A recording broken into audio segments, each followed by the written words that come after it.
Tes. Bapak dan Ibu, Assalamualaikum warahmatullahi wabarakatuh. Waalaikumsalam warahmatullahi wabarakatuh. Bismillahirrahmanirrahim. Alhamdulillahirabbil alamin wassalatu wassalamu ala asyrafil anbiya wal mursalin sayyidina Muhammadin wa ala alihi wa sahbihi ajma'in, amma ba'du.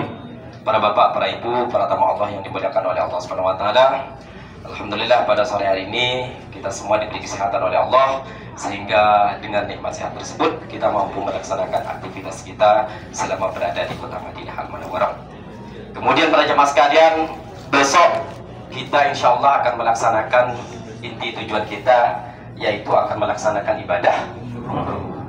Jadi inti tujuan kita dalam melaksanakan perjalanan ini, mulai kita berangkat dari tanah air sampai kembali ke tanah air, tujuannya adalah untuk berumrah.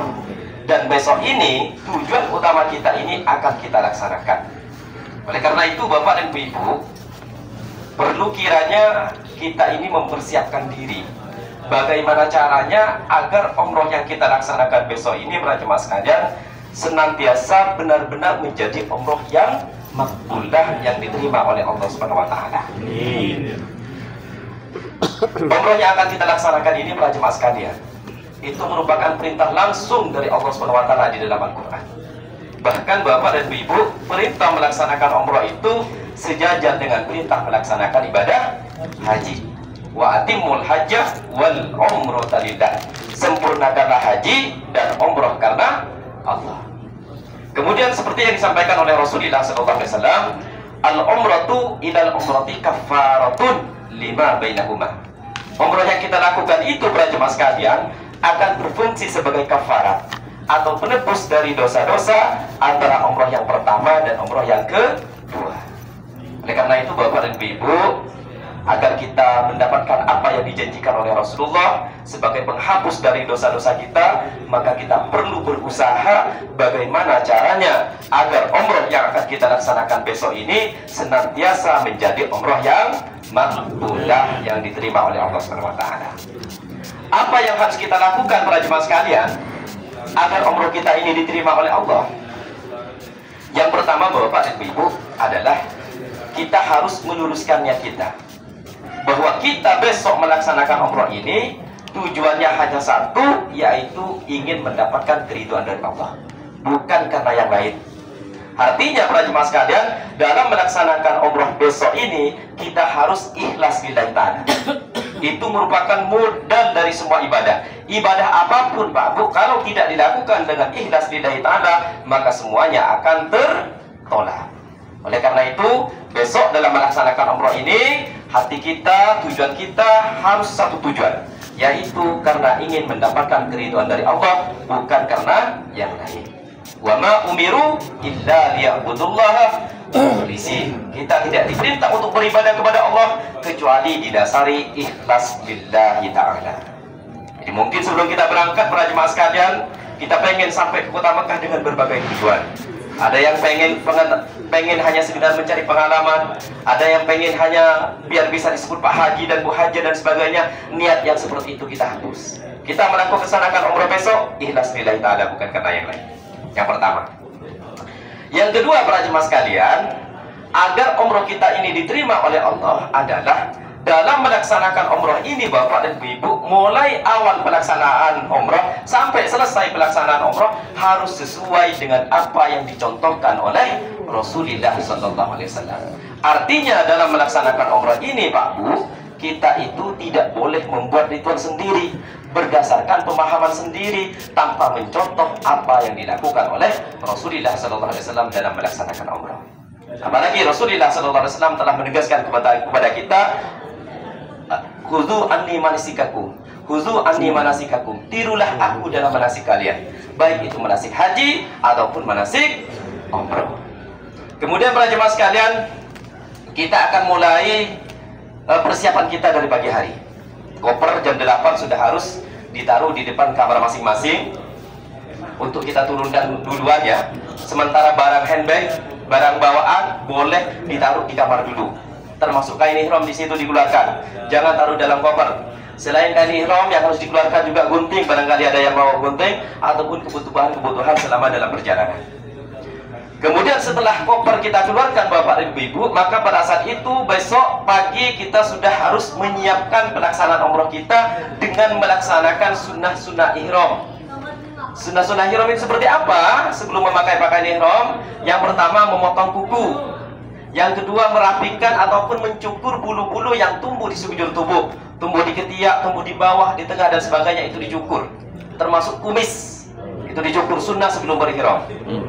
Kemudian setelah itu para jemaah sekalian, untuk bapak-bapak dan ibu-ibu juga disunahkan mandi ihram. Mandinya ini para jemaah sekalian dilaksanakan sebelum kita berangkat ke masjid untuk sholat zuhur. Jadi mandi ihram ini para jemaah sekalian, tata caranya sama seperti mandi janabat, adus. Cuman bedanya di niat. Niat mandi ihram itu adalah nawaitul wuslah lil ihrami sunnatan lillahi ta'ala. Saya berniat mandi ihram sunnah karena Allah. Itu dilakukan sebelum berangkat ke masjid. Kemudian untuk bapak-bapak ada kesunahan tambahan, yaitu memakai wangi-wangian di badan sebelum memakai pakaian ihram. Di badannya, termasuk diantaranya adalah pakai minyak rambut. Itu sunnah bagi bapak-bapak. Kalau ibu-ibu tidak sunnah. Sunnahnya cuma bagi bapak-bapak. Kemudian bapak dan ibu yang dimuliakan oleh Allah, kita usahakan makannya sebelum zuhur. Sekitar jam 11.30 kita turun ke sini, cek apakah ada makanan, tapi nanti kami usahakan bisa menyediakan sebelum zuhur. Kemudian setelah itu para jemaah sekalian, sebelum mana? Ya, sebelum selesai mandi, pokoknya bangun. Jadi ketika kita berangkat ke masjid, bapak-bapak sudah memakai pakaian ihram. Jadi berangkat jam 12 itu boleh. Kemudian bapak dan ibu ketika melaksanakan sholat zuhur, jangan lupa diniatkan jamak takdim. Saya berniat, jadi bapak dan ibu ini melaksanakan sholat zuhur berjemaah dengan imam. Ketika takbiratul ihram niatkan, saya berniat melaksanakan sholat zuhur jamak takdim dengan asar fardu karena Allah, makmumah fardu karena Allah. Seperti itu. Kemudian setelah itu Jadi 42 ya. 42. Jadi sholatnya ini 4 ya, ikut imam ya. Kemudian setelah selesai sholat zuhur, nggak usah ikut sholat mayit, langsung bangun sholat asar. Boleh digosor, boleh tetap 4.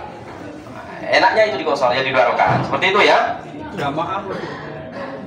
Sendiri-sendiri Pak. Tapi boleh dilakukan berjemaah. Artinya teman sekamar kan, kita kan nggak sama-sama ke masjid. Boleh dengan teman sekamar ataupun berdua ataupun bertiga, lakukan berjemaah juga boleh. Kalau sendiri nggak apa-apa. Seperti itu ya. Kemudian setelah itu kita kembali bapak dan ibu, jam 1 para jemaah sekalian kita sudah siap di lobi dengan membawa semua barang bawaannya. Jam 1.15 kita turun ke lobi, kita bawa semua barang bawaannya termasuk kunci. Jangan sampai ada yang ketinggalan. Kemudian bapak dan ibu, dalam keadaan memakai pakaian ihram, dalam keadaan punya wudu, kita sudah bersiap naik bis, kemudian menuju ke Masjid Bir Ali. Dan ketika sampai di Masjid Bir Ali, para jemaah sekalian, kita akan melaksanakan rukun umroh yang pertama. Rukun umroh itu bapak dan ibu ada 5. Yang pertama berniat di tempat mikot. Yang kedua itu adalah melaksanakan tawaf dan sa'i, melaksanakan tawaf di Masjidil Haram.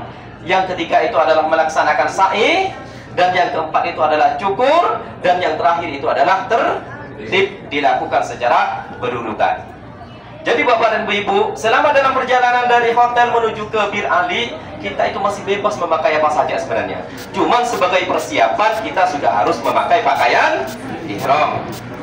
Setelah sampai di Bir Ali para jemaah sekalian, kita akan melaksanakan sholat sunnah ihram 2 rakaat.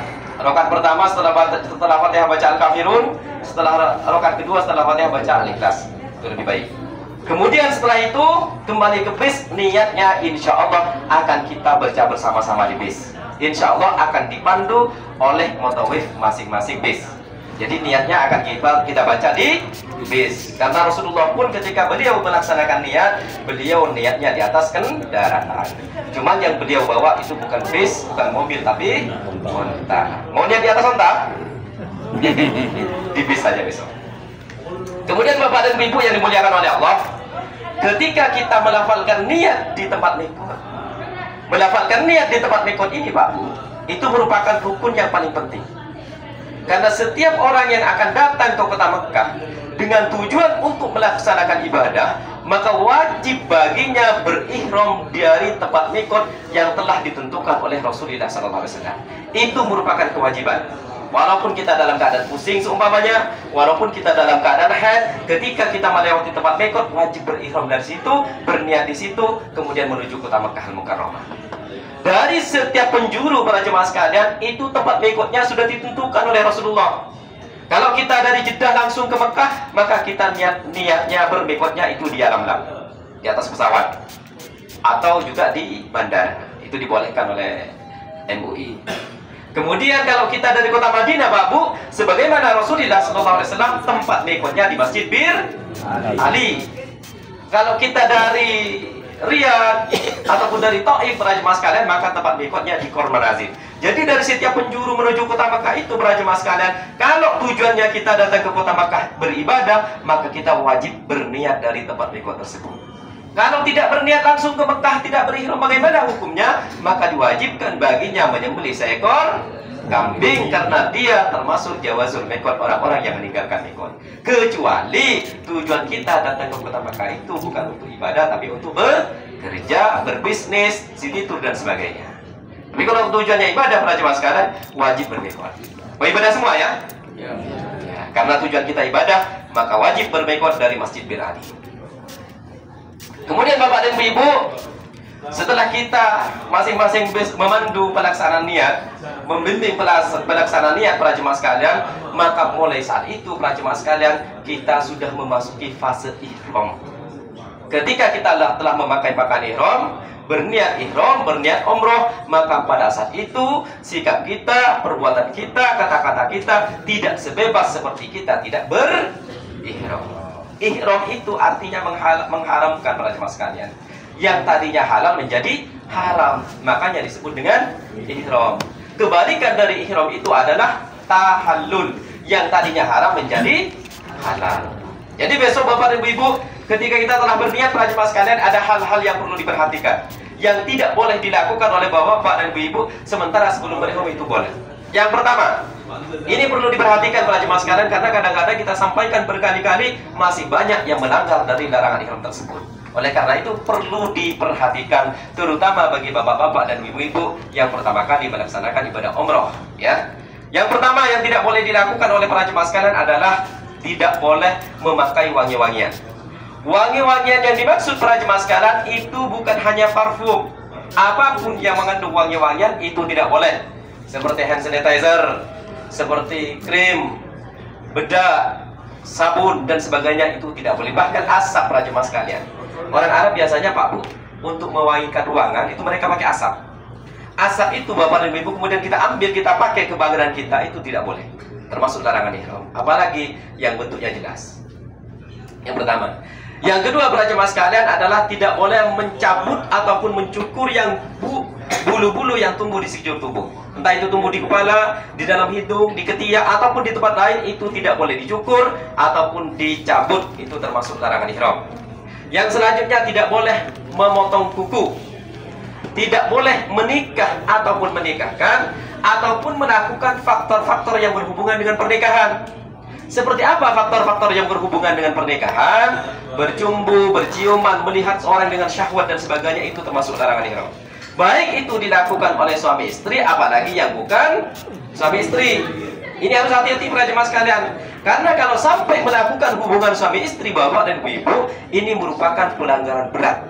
Yang mana dendanya tidak hanya kambing, tetapi wajib menyembelih seekor unta yang harganya 77.000 rial. Kalau dirupiahkan menjadi 30 juta. Lebih mahal dari ongkos umrohnya. Jadi hati-hati. Terutama bagi bapak-bapak dan ibu-ibu yang dapat kamar double. Nanti sampai Mekah jangan sampai tegangan naik, harus diturunkan. Aku ihram. Kemudian yang selanjutnya para jemaah sekalian, tidak boleh memotong, tidak boleh berburu binatang di tanah haram, tidak boleh memotong tumbuh-tumbuhan yang ada di tanah haram.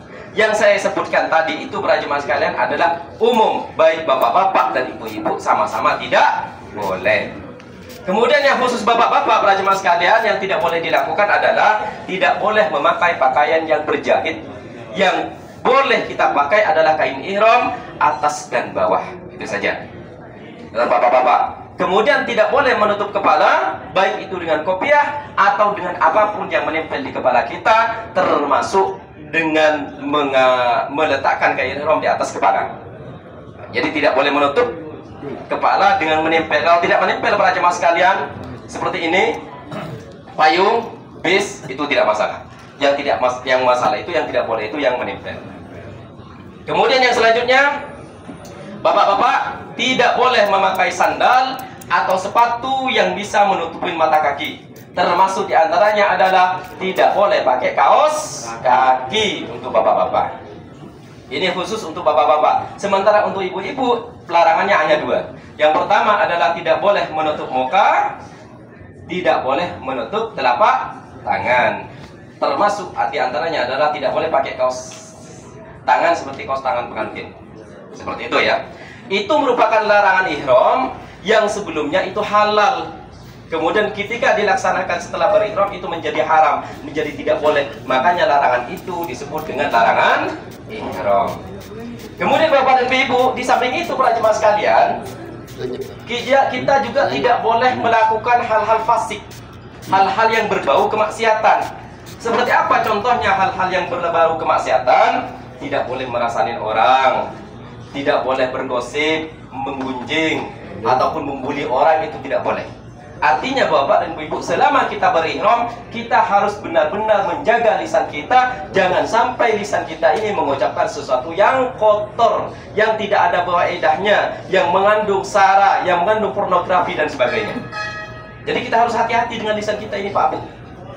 Bahkan para jemaah sekalian, saking bahayanya lisan kita ini, Rasulullah SAW pernah mewarning kita, aksaruma yudkhilun nasa naru ajwafani. Dua lubang yang paling banyak menyebabkan manusia masuk ke dalam neraka. Yang pertama adalah al-fam, mulut, sedangkan yang kedua itu adalah al-farj, farji.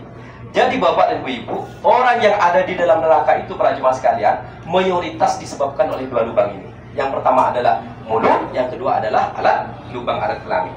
Jadi para jemaah sekalian harus berhati-hati. Bagaimana caranya Pak Bu agar lisan kita ini tidak mengucapkan sesuatu yang tidak baik? Selama kita berihram, kita sibukkan lisan kita ini mengucapkan sesuatu yang baik-baik.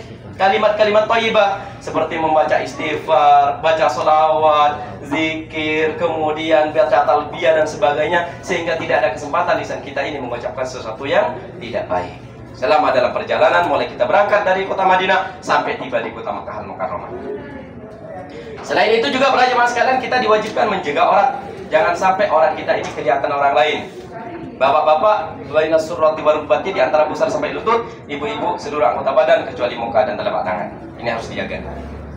Kemudian para jemaah sekalian yang dimuliakan oleh Allah, kalau kita melanggar dari larangan ihram yang saya sebutkan tadi, konsekuensinya itu ada 3. Kita boleh memilih di antara ketiganya ini.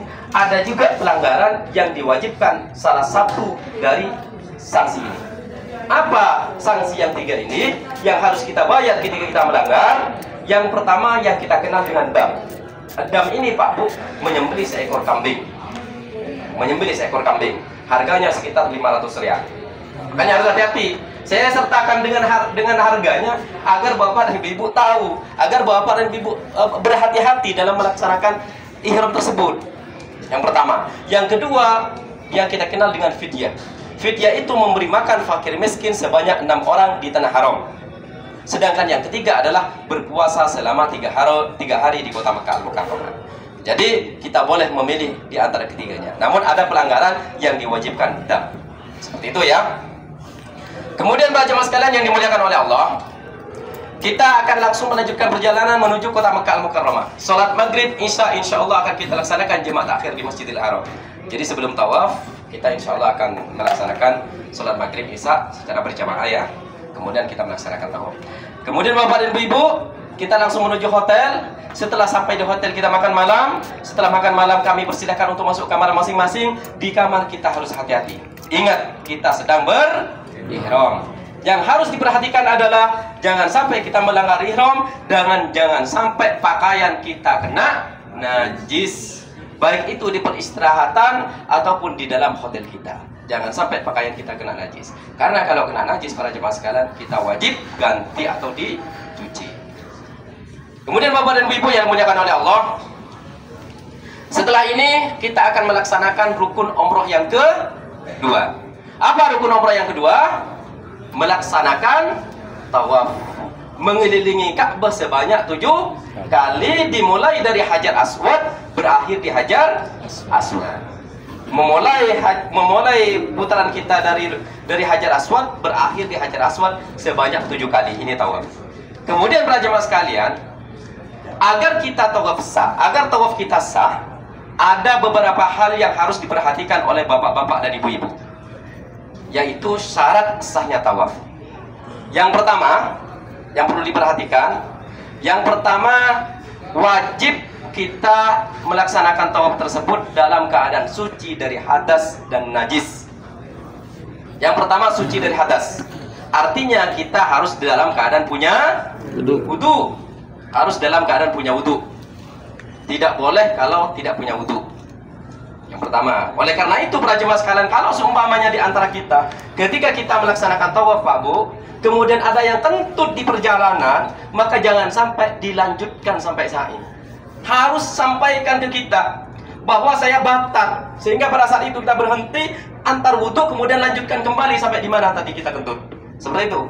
Bagaimana konsekuensinya kalau ketika sampai putaran ketiga seumpamanya, kemudian kentut, batal, sampai tawaf, sampai sa'i selesai, kemudian sampai tahallul, apa konsekuensinya para jemaah sekalian? Yang pertama adalah membayar dam dari tahlul.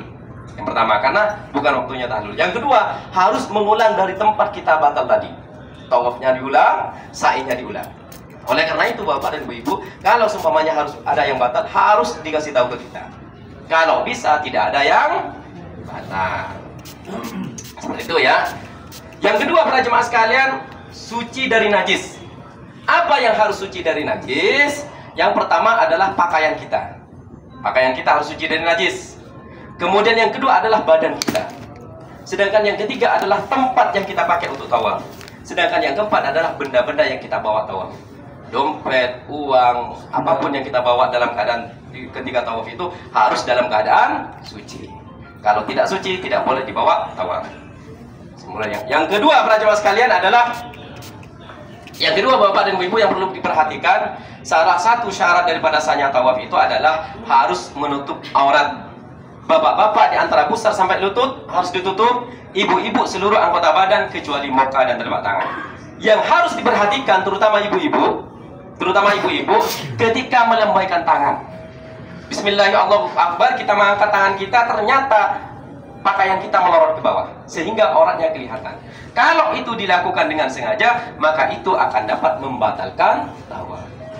Kalau seumpamanya dengan tidak sengaja Pak Bu, pakaian kita tersingkap ataupun kena angin, kemudian seketika waktu itu kita tutup, maka itu insya Allah ma'afu ankum tidak masalah. Karena sebagaimana sholat pun juga seperti itu.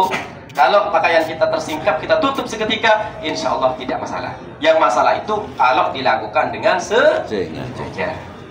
Jadi harus menutup aurat. Yang ketiga, syarat daripada sahnya tawaf, harus menjadikan tawaf sebelah kiri kita. Bahu sebelah kiri kita ini harus berada di arah Ka'bah. Oleh karena itu para jemaah sekalian, ketika kita sedang melaksanakan tawaf, kita tidak boleh berputar dengan alasan apapun. Entah karena itu foto-foto, selfie, entah itu karena cari teman dan sebagainya, itu tidak boleh. Jangan sampai bahu sebelah kiri kita ini berpaling dari Ka'bah, karena itu akan dapat membatalkan tawaf. Jadi para jemaah sekalian, kalau bisa, selama kita pelaksanaan tawaf, HP itu saya taruh dalam tas. Kita nggak usah pakai selfie, nggak usah pakai video-video dan sebagainya. Usahakan ketika kita melaksanakan tawaf itu, Pak Bu, kita lakukan dengan khusyuk. Bagaimana caranya agar tawaf kita ini diterima oleh Allah Subhanahu wa taala? Doa-doa kita dikabulkan oleh Allah Subhanahu wa taala, agar pengorbanan-pengorbanan kita ini tidak percuma. Kita bayar biaya para jemaah sekalian, mengorbankan tenaga, meninggalkan orang-orang yang kita cintai di tanah air hanya karena melaksanakan ibadah umroh. Kan percuma pengorbanan kita kalau kita melaksanakan tawaf tidak diterima oleh Allah Subhanahu wa taala. Masih ada waktu yang lain para jemaah sekalian untuk foto-foto, untuk selfie dan sebagainya. Ketika kita melaksanakan tawaf, usahakan fokus.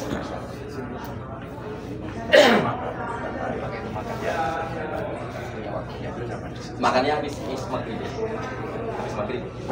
Ya, untuk orang lain, bukan kita. contoh sekarang katanya. Iya gampang. Al-Kursi batin ana topik. Mana orangnya? Kasih tahu tak? Jadi Bapak dan Ibu yang dimuliakan oleh Allah Subhanahu wa taala. Jadi yang selanjutnya para jemaah sekalian, bahu sebelah kiri harus selalu berada di arah Ka'bah. Yang selanjutnya, cepat-cepat saja ya. Yang selanjutnya Bapak dan Ibu, tidak boleh sebagian anggota badan kita masuk ke sadarwan. Tahu sadarwan? Sadarwan ini Pak Bu, anggap saja ini ada Baitullah, Ka'bah. Di Ka'bah di bawah itu ada namanya, ada kayak apa namanya? Pondasi. Pondasi kayak pondasi. Itu namanya sadarwan. Oleh karena itu badan kita ini, tangan kita ini nggak boleh masuk ke sadarwan. Artinya kita nggak boleh menyentuh Ka'bah. Karena kalau kita menyentuh Ka'bah, maka tangan kita ini masuk ke sadarwan. Ini tidak boleh. Itu dapat membatalkan tawaf. Di antaranya juga tidak boleh lewat di dalam Hijir Ismail. Seperti itu ya. Kemudian tawaf di dalam Ka'bah, di dalam masjid. Kemudian para jemaah sekalian, bisa dipahami? Ya. Sampai saat ini bisa dipahami Pak Bu? Kemudian sunnah-sunnahnya tawaf. Yang pertama adalah ketika melalui Rukun Yamani, ketika melalui Hajar Aswad, kita disunnahkan melambaikan tangan. Bismillahirrahmanirrahim. Kemudian mengecup tangan kita tanpa berbunyi. Bismillahirrahmanirrahim. Tanpa berbunyi ya. Seperti itu yang pertama. Yang kedua, sunnah daripada melaksanakan tawaf adalah berzikir ataupun berdoa. Artinya Bapak dan Ibu, selama kita melaksanakan tawaf, selama kita melaksanakan sa'i, itu tak ada satupun bacaan yang wajib. Semuanya itu hukumnya sunnah. Artinya kalau seumpamanya bapak-bapak dan ibu melaksanakan tawaf, diem saja tidak baca apa-apa, itu tawafnya tetap sah. Cuman sayang sekali para jemaah sekalian, kita berada di tempat istijabah tapi kita tidak berdoa kepada Allah Subhanahu wa taala.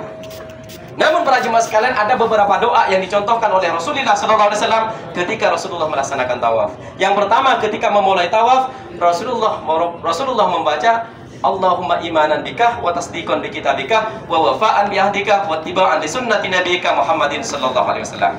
Kemudian di antara rukun Yamani dan Hajar Aswad, Rasulullah membaca Rabbana atina fid dunya hasanah wa fil akhirati hasanah wa qina adzabannar. Namun Bapak dan Ibu, insyaallah pembacaan doanya akan kita pandu, akan kita bimbing. Namun kalau seumpamanya para jemaah sekalian tidak bisa mendengar dari apa yang kami bacakan, maka boleh baca doa apa saja yang dihafal. Baca Fatihah boleh, baca Al-Ikhlas boleh, ataupun baca doa dengan bahasa kita masing-masing juga boleh. Cuman kalau pakai bahasa Indonesia jangan nyaring-nyaring para jemaah sekalian, takutnya mengganggu yang lain. Seperti itu ya. Jadi boleh membaca apa saja. Yang selanjutnya, sunnah tawaf adalah ittiba. Ittiba ini Bapak dan Ibu khusus bagi bapak-bapak, membuka bahu yang kanan. Ini sunnah bagi bapak-bapak. Kemudian yang selanjutnya adalah al-mashi lil qadir, berjalan bagi yang mampu. Artinya kalau semuanya bapak dalam keadaan sehat, tapi tetap pakai kursi roda, itu tidak masalah. Cuman kita tidak mendapatkan kesunahan daripada tawaf. Seperti itu ya. Yang selanjutnya adalah ketika kita selesai melaksanakan tawaf, kita disunahkan melaksanakan sholat sunnah di belakang makom Ibrahim. Yang mana sholat sunnah ini Bapak dan Ibu disebut dengan sholat sunnah tawaf. Sunnahnya di belakang makom Ibrahim. Namun kalau seumpamanya tidak bisa di belakang makom Ibrahim, maka sepanjang Masjidil Haram boleh dilaksanakan tempat sholat. Bahkan Bapak dan Ibu, kalau seumpamanya ibu-ibu dan bapak-bapak tawaf lupa tidak melaksanakan sholat sunnah di belakang makam Ibrahim ataupun tidak melaksanakan sholat sunnah tawaf, ingatnya setelah pulang sampai di tanah air kita Indonesia, itu boleh dilakukan di Indonesia. Nah, berarti para jemaah sekalian, tawaf dan sholat ini termasuk satu paket. Seperti itu ya. Itu rukun umroh yang kedua. Setelah kita melaksanakan tawaf Bapak dan Ibu, kita akan melanjutkan menuju ke tempat sa'i. Namun sebelum itu para jemaah sekalian, kita disunahkan minum air zam-zam. Minum air zam-zam. Kalau Rasulullah dulu para jemaah sekalian, itu tidak hanya sekedar meminumnya, tetapi Rasulullah juga mengusapkannya ke kepala. Nah, itu boleh apabila kita lakukan. Itu hukumnya sunnah. Minum air zam-zam ini Bapak dan Ibu, ini air zam-zam ini kan merupakan air istimewa. Berbeda dengan air galon, berbeda dengan air mineral. Air ini para jemaah sekalian merupakan air terbaik di dunia. Bahkan kata Rasulullah SAW, khairu ma'in ala wajhil ardi ma'u zamzamin fihi sifaun minas sakam wa ta'amun minat ta'am. Yang artinya Bapak dan Ibu, sebaik-baiknya air di muka bumi ini adalah air Zam-Zam. Di dalamnya mengandung obat dari segala penyakit dan mengandung sari-sari makanan. Mengandung sari-sari makanan, Pak. Buktinya para jemaah sekalian, dulu ada salah satu sahabat, Abu Dzar Al-Ghifari. Ketika beliau datang ke Rasulullah untuk menimba ilmu, karena beliau itu termasuk sahabat yang tidak punya banyak harta. Akhirnya setelah sampai 1 bulan ditanya oleh Rasulullah, kamu selama 1 bulan ini makan apa? Ternyata beliau hanya minum air Zam-Zam, tidak makan apa-apa. Alhamdulillah selama 1 bulan tetap hidup. Kalau bapak-bapak dan ibu ada yang mau membuktikan, monggo dipersilahkan. Selama di Kota Makkah Al-Mukarramah minum air Zam-Zam saja. Insya Allah aman, insya Allah. Oleh karena itu para jemaah sekalian, ketika kita akan minum air Zam-Zam ini, bapak dan ibu, ada etikanya. Yang pertama, sebelum minum usahakan baca Bismillah. Bismillah. Kullu amrin zibalin la yubda'u fihi bismillah fa huwa aqta. Setiap sesuatu yang mengandung kebaikan kalau tidak diawali dengan bismillah, aqta akan terputus. Itu artinya tidak ada barokahnya. Yang kedua, para jemaah sekalian, sebelum minum, setelah baca bismillah, kita baca doa. Bagaimana doanya? Allahumma imanan bika, Allahumma inni as'aluka ilman nafi'an wa rizqan wasi'an wa shifaan min kulli da'in wa saqamin bi rahmatika ya arhamar rahimin. Itu doa yang dicontohkan oleh Rasulullah SAW. Namun kalau seumpamanya bapak-bapak dan ibu-ibu tidak hafal dari apa yang dicontohkan oleh Rasulullah, maka kita boleh dengan membaca doa apa saja yang kita hafal, bahkan dengan menggunakan bahasa kita. Karena kenapa? Karena kata Rasulullah SAW, ma'u zamzamin lima syuribalahu. Air Zam-Zam itu tergantung niat ataupun doa orang yang meminumnya. Kalau ingin sehat, insya Allah sehat. Kalau ingin ilmu yang bermanfaat, insya Allah ilmu yang bermanfaat. Kemudian yang kedua, para jemaah sekalian, kita minum dengan tangan kanan. Inna syaitan yakuluna wa yasrabuna min yadil yusra. Sesungguhnya setan itu, Pak Bu, makan dan minum dengan tangan kiri. Nah, jadi kalau kita tidak mau disamakan dengan setan, maka minumnya dengan tangan kanan. Yang selanjutnya, Bapak dan Ibu, salah satu minum yang dicontohkan dengan berdiri oleh Rasulullah SAW itu adalah minum air Zam-Zam. Jadi kalau kita minum air Zam-Zam dengan berdiri itu boleh, karena Rasulullah pun juga pernah melakukan demikian. Dengan menghadap Ka'bah, diakhiri dengan alhamdulillah. Cuman para jemaah sekalian, kalau kita mau mencontoh tata cara minumnya Rasulullah SAW, minum apa saja? Ketika Rasulullah minum itu Bismillahirrahmanirrahim. Setelah Bismillahirrahmanirrahim, bukan 1 gelas langsung dihabiskan, diminum sedikit, selesai alhamdulillah. Setelah itu Bismillah lagi, minum lagi, selesai lagi alhamdulillah, dan seterusnya sampai 3 kali. Itu tata cara minum Rasulullah SAW. Dan insya Allah apabila tata cara minumnya seperti itu, Bapak dan Ibu, apa yang kita minum akan berfungsi sebagai obat insya Allah. Kemudian selanjutnya kita akan sampai menuju ke tempat sa'i ya. Menuju ke tempat sa'i. Sa'i ini para jemaah sekalian adalah perjalanan dari Safa ke Marwah, kemudian dari Marwah ke Safa sebanyak 7 kali. Perjalanan dari Safa ke Marwah sebanyak 7 kali. Ada beberapa hal yang perlu diperhatikan agar sa'i kita sah. Yang pertama adalah harus dilaksanakan setelah tawaf. Artinya Bapak dan Ibu, kita tidak boleh sa'i dulu baru tawaf. Harus tawaf baru sa'i. Kemudian yang kedua, anggota badan kita harus mencapai Safa. Tidak boleh kurang walaupun 1 jengkal. Dan harus mencapai Marwah, tidak boleh kurang walaupun 1 jengkal. Sampai ke sini Safa, kemudian sampai ke sini Marwah. Kalau kita naik ke atas ke atas bukit, itu juga lebih baik. Artinya para jemaah sekalian, naik ke atas bukit itu bukan termasuk wajibnya sa'i, tetapi termasuk sunnahnya sa'i. Karena Rasulullah pun ketika Rasulullah melaksanakan sa'i, beliau tidak naik ke atas bukit, cuman sampai bukit Safa, sampai bukit Marwah seperti itu. Ya.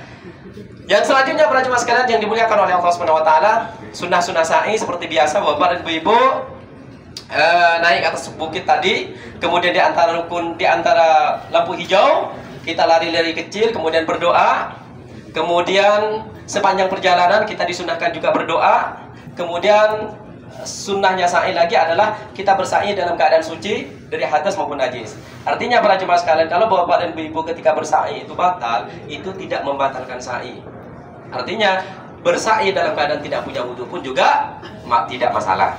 Dalam keadaan najis juga tidak masalah, cuman kita tidak mendapatkan pahala dari suci tadi.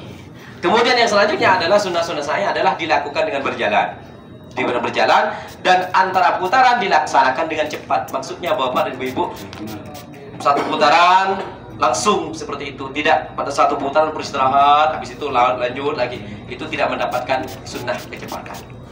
Kemudian yang terakhir para jemaah sekalian, rukun umrah itu adalah melaksanakan tahallul atau cukur sedikitnya 3 helai. Cuman untuk bapak-bapak para jemaah sekalian ada beberapa hal yang perlu diperhatikan. Kita cepat saja. Ada beberapa hal yang perlu diperhatikan untuk bapak-bapak. Disunnahkan cukur gundul. Disunnahkan cukur gundul. Artinya cukur 3 helai itu tidak masalah. Tapi kalau gundul itu lebih baik. Karena kenapa? Karena yang dicukur gundul itu bapak dan ibu akan mendapatkan doa sebanyak 3 kali dari Rasulullah SAW. Jadi dulu ada salah satu sahabat bertanya kepada Rasulullah, bagaimana dengan yang cukur pendek? Rasulullah berdoa, Allahumma ghfir lil muhallikin. Ampunilah dosa-dosa orang yang cukur gundul. Sahabat tersebut bertanya lagi, bagaimana dengan yang cukur pendek? Rasulullah berdoa lagi, Allahumma ghfir lil muhallikin. Ampunilah dosa-dosa orang yang cukur gundul. Dengan yang cukur pendek bagaimana? Allahumma ghfir lil muhallikin. Ampunilah dosa-dosa orang yang cukur gundul. Baru yang terakhir Pak Bu, Allahumma ghfir lil muqassirin. Ampunilah dosa-dosa orang yang cukur pendek.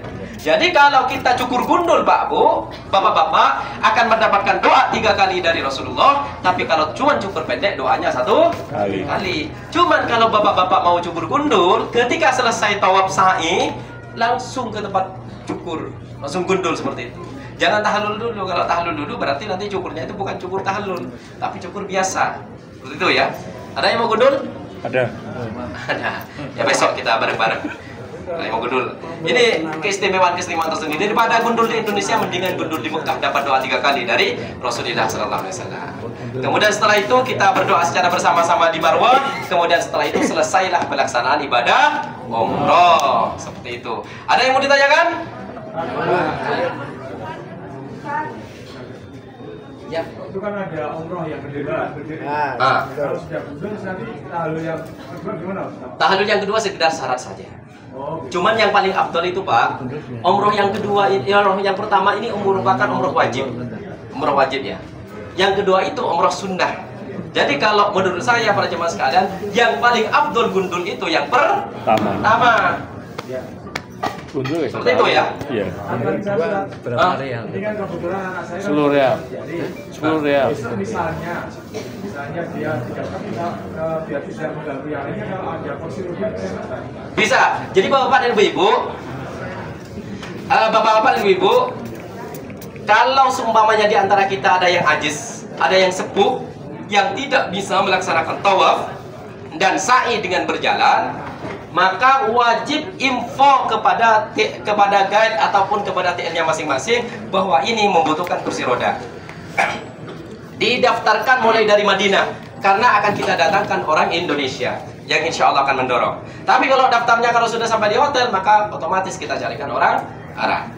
Oleh karena itu mohon disampaikan kepada mutawifnya masing-masing bahwa ada yang butuh kursi roda. Biayanya sekitar 1.500. itu kan kita dorong sendiri kan? Itu tidak masalah ya? Tidak masalah Pak, tapi gini, kalau dorong sendiri itu nggak boleh bareng dengan kita. Kalau dorong sendiri itu dorongnya di atas itu Pak, diameternya jauh. Jadi perbandingannya Pak Bu, kalau jalan di atas itu 7 kilo, kalau di bawah itu 1 kilo. Tawafnya 7 kilo kalau dorong. Seperti itu ya. Tawafnya saja itu. Jadi nggak bisa bareng dengan kita ya Tati ya? Nggak bisa. Oh iya. Seperti itu ya. Iya. Ada yang mau ditanyakan lagi? Sewanya berapa?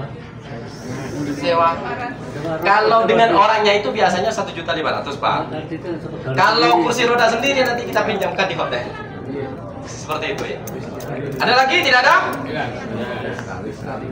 insya Allah untuk masalah manasiknya mungkin bisa dipahami semuanya.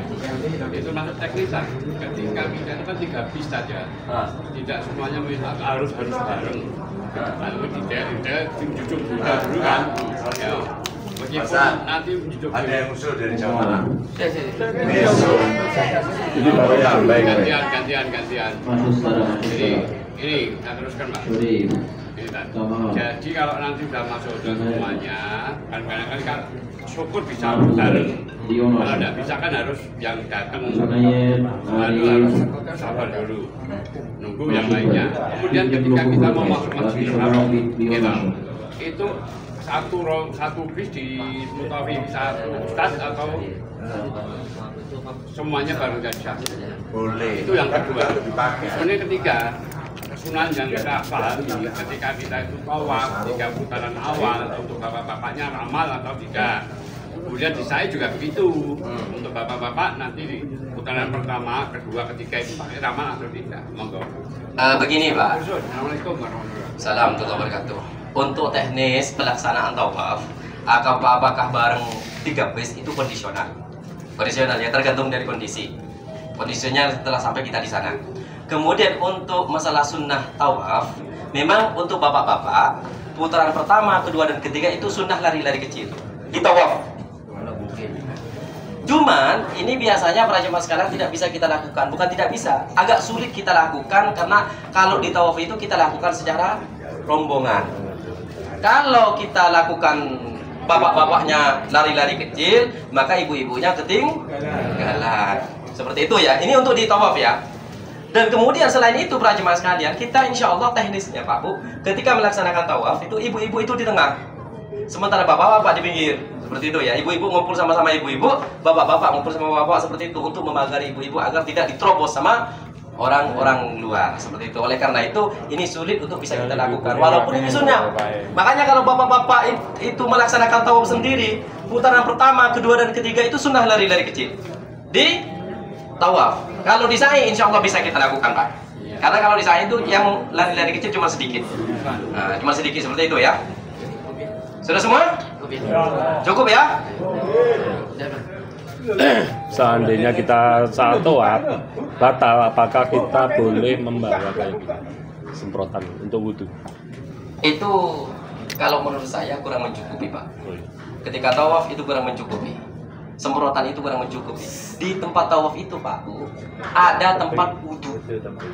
Di balik pahat ada tulisan balik pahat, kemudian ada tangga eskalator, di bawahnya ini tempat wudhu. Ini untuk laki-laki, ini untuk perempuan. Jadi tidak perlu bawa semprot-semprot itu untuk wudhu ya. Di pelataran Ka'bah itu ada, tapi bukan toilet, tempat wudhu saja. Seperti itu ya. Sampun? Kami cukupkan sampai di sini. Kurang lebihnya mohon maaf. Wassalamualaikum warahmatullahi wabarakatuh. Dan saya balik ke terima kasih.